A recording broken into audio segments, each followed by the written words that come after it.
একুশের টগবগে তরুণ হয়ে তিনি গিয়েছিলেন মুক্তিযুদ্ধে। সেক্টর কমান্ডার হয়ে লড়াই করেছিলেন পাক বাহিনীর বিরুদ্ধে। সেই বীর মুক্তিযোদ্ধা কেন গানে এসেছিলেন? জবাবটা জীবদ্দশায় তিনিই দিয়েছিলেন এক সাক্ষাৎকারে। বলেছেন, যুদ্ধ করে আসলাম, চোখের সামনে দেখলাম তরুণ প্রজন্ম কেমন যেন হতাশায় ভুগছে, নানা অন্যায় অপরাধমূলক কাজে জড়িয়ে যাচ্ছে। মনে হলো একটা কিছু করা দরকার। মাথায় এলো, আমার তো সঙ্গীতের জোর আছে, যুদ্ধের ক্যাম্পেও গান করেছি, তো এই সঙ্গীত দিয়েই তরুণদের আমি আটকাতে চেয়েছি, ওরা যাতে উন্নত বিশ্বের উন্নত মানসিকতায় বেঁচে থাকে। এভাবেই গানে জড়িয়ে পড়া। দিনরাত নাওয়া খাওয়া ভুলে পড়ে থাকতাম গানে।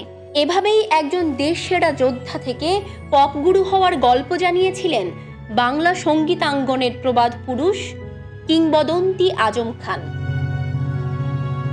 আজম খানের আরও এক বিস্ময়কর দিক ছিল, তিনি কখনো কাগজে কলমে গান লিখতেন না। এমনকি তার এত এত গানের সংরক্ষণও তার কাছে ছিল না।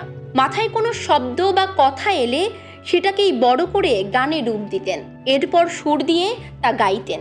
জাদুকরী উপায়ে সেই অলিখিত কথা ও সুর ছড়িয়ে যেত দেশ জুড়ে, দেশের প্রতিটি মানুষের অন্তরে, যা এখনো সমানভাবে আকৃষ্ট করে শ্রোতাদের।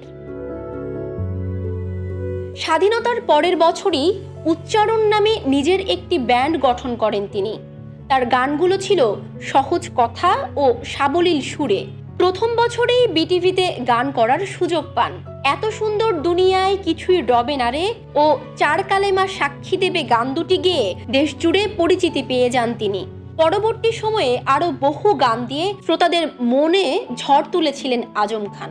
এর মধ্যে উল্লেখযোগ্য কয়েকটি হলো আমি যারে চাই রে, ওরে সালেকা ওরে মালেকা, আলাল দুলাল, অ্যাক্সিডেন্ট, অনামিকা, অভিমানী, আশি আশি বলে, হাইকোর্টের মাজারে, পাপড়ি, বাধা দিও না, যে মেয়ে চোখে দেখে না, ইত্যাদি।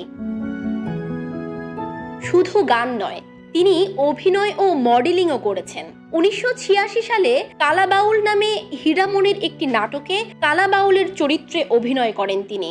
এরপর 2003 সালে শাহিন সুমন পরিচালিত গডফাদার চলচ্চিত্রের নাম ভূমিকায় অভিনয় করেন।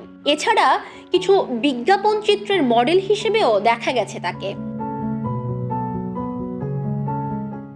সঙ্গীতে অসামান্য অবদানের জন্য 2019 সালে তাকে রাষ্ট্রীয় সম্মাননা 21 পদক দেওয়া হয়।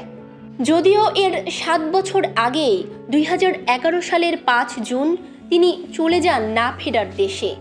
আজ 5 জুন বীর মুক্তিযোদ্ধা ও বাংলা সঙ্গীতের এই প্রবাদ পুরুষের প্রয়াণ দিবস। তিনি চলে গেছেন দূর আকাশে, কিন্তু প্রতিনিয়ত রয়ে গেছেন দেশের অগণিত ভক্তের হৃদমাঝারে।